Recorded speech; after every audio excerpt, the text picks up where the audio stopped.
But one of the things that meteorologists really care about, in addition to the surface of the Earth, is what's happening in the vertical of the atmosphere. And this might not seem very interesting because people go, well, why do I care about the weather 10,000 feet up? But the fact of the matter is that what's going on up there greatly influences what's going on down here near the surface. And so we actually really do want to study and understand what's happening in the upper atmosphere. Also known as aloft. Another term that we use for the upper atmosphere is aloft.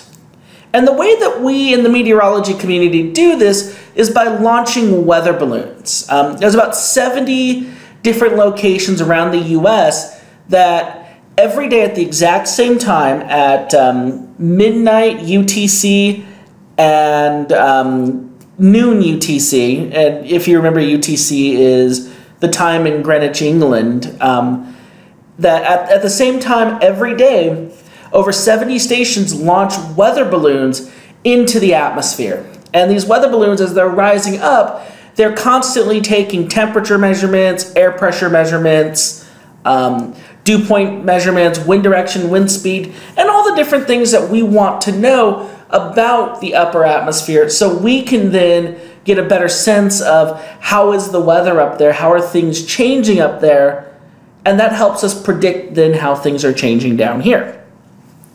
Now with that said, once this is done, you end up getting a pile of data. And this pile of data, if you're just staring at a table of it, can be very overwhelming. But one of the tools that meteorologists have to help uncover this data is what's called a STUV diagram. And for this activity, we're going to look at STUV diagrams, and you're actually going to get practice plotting some data on a STUV diagram. So let me just first talk about how a STUV diagram works. If you've taken a math class before where you've plotted points on an XY graph, this is basically the same thing. The difference is that in this case, temperature is going to be our X value and altitude is going to be our Y value. And basically all we have to do is then plot points for those corresponding values. So a point for altitude and temperature where they intersect, and then we connect the dots.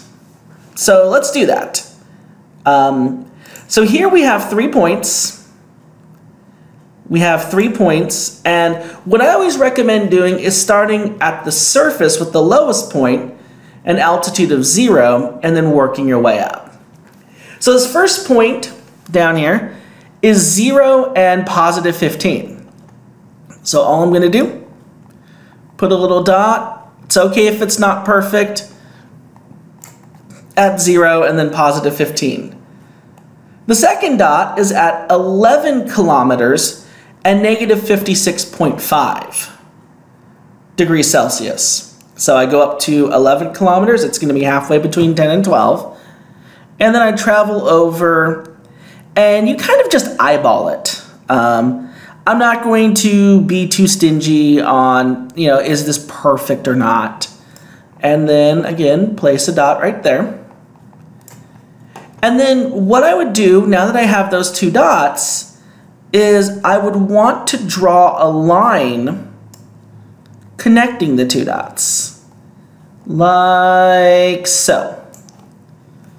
Just like that. And again, I didn't have like a straight line ruler or anything like that. If you want to make your plot look better, using any kind of straight edge, a ruler, or even the side of a sheet of paper could really do wonders for you here.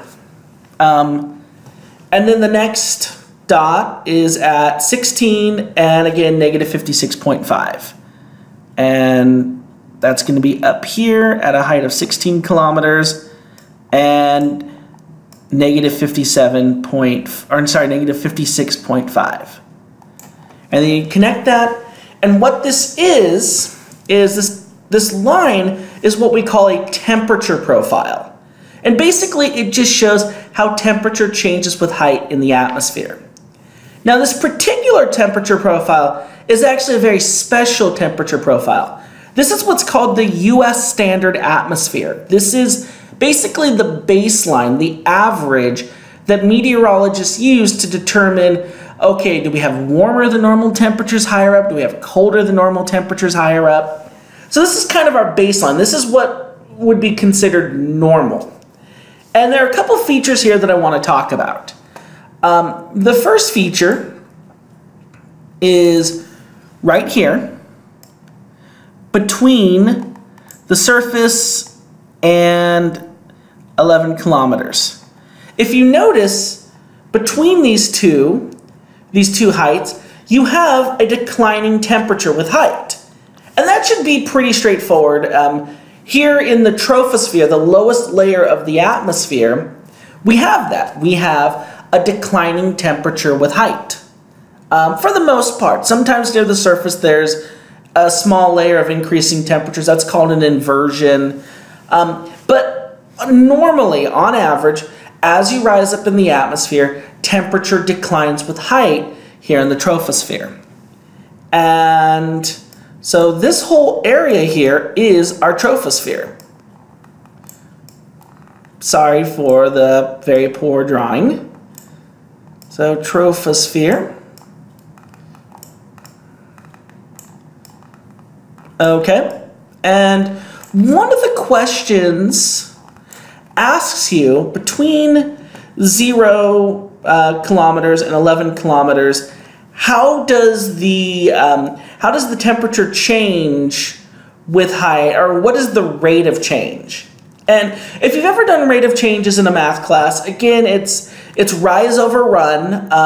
Basically, this diagram is almost a sideways version of that.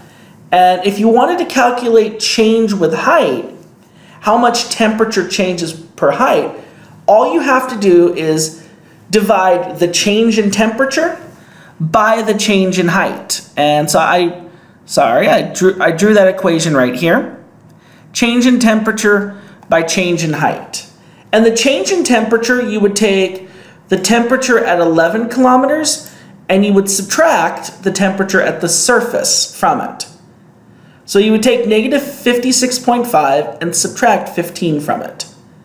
And you're going to get some large negative number. I'm not going to tell you what it is, again, because I don't want to give it all away. But then you're going to take that and then you're going to divide by the change in height. And here we went from the surface to 11 kilometers, so that's a change of 11 kilometers. So you're going to take this number and divide it by this number, and that's going to give you a rate of change. And basically what it's going to tell you is for every kilometer we go up, this is how much the temperature is declining. So for every kilometer we go up, this is how much the temperature is declining. Okay, now if you notice, the next thing I want to talk about is, and let me change my colors here, is if you notice, after you reach a height of 11 kilometers, the temperature stops declining and instead ends up not changing at all with height.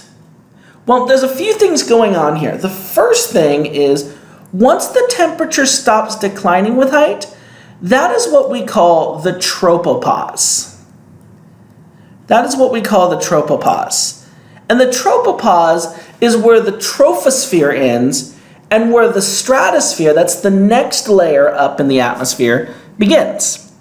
So everything up here is the stratosphere. I'm just going to write strato, just to save space. But yeah, this is the stratosphere. So everything above this height is the stratosphere.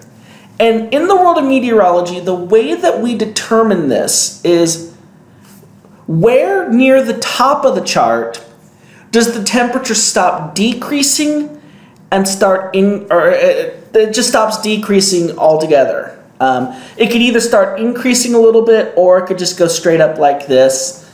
And wherever that is the tropopause, the top of the troposphere. And above that is the stratosphere.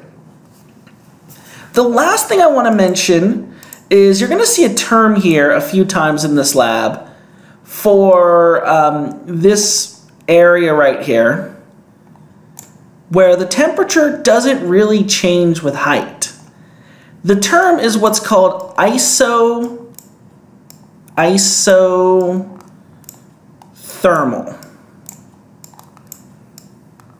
And last week we talked about what were called, our last module, last investigation, investigation 1, we talked about what were called isobars.